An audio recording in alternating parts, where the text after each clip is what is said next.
फवाद चौधरी को अयान अली पर तंज करना महंगा पड़ गया। अदाकारा और मॉडल ने साबिक विफाकी वजीर को एक्स पर रुस्वा कर दिया। एक नहीं दो नहीं एक्स पर ट्वीट्स की भरमार लगा दी। जाती हमलों से भी गुरेज न किया।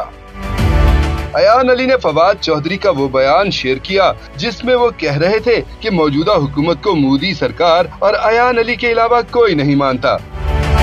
अयान अली ने रद्द-ए-अमल में कहा कि जी बिल्कुल, इस हुकूमत को अभी तक पापा की प्रिंसेस, खान की चीटी, सिद्रा टाइगर्स ने तस्लीम नहीं किया। क्या बनेगा इस हुकूमत का? वैसे आपके जेल जाने के बाद से ये अकाउंट बंद हैं। हिबा को कहें दिन में नकदा कोका तो अपलोड किया करे, वरना आपके बाहर आने तक आपका कुल सियासी सरमाया लुट जाएगा।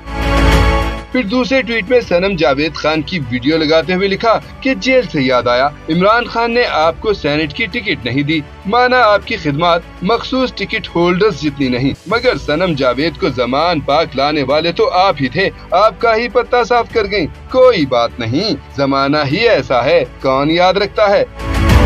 हिबा फवाद की कुछ तस्वीर शेयर करते हुए अयान अली ने एक और ट्वीट किया, आप दिल पर न लें, अपना काम करते रहें, कभी तो चमन में कोई दीदावर पैदा होगा। न्याजी ना सही, काकर ना सही, डोनाल्ड ब्लूम सही, कहीं ना कहीं आपके फन की कदर जरूर होगी।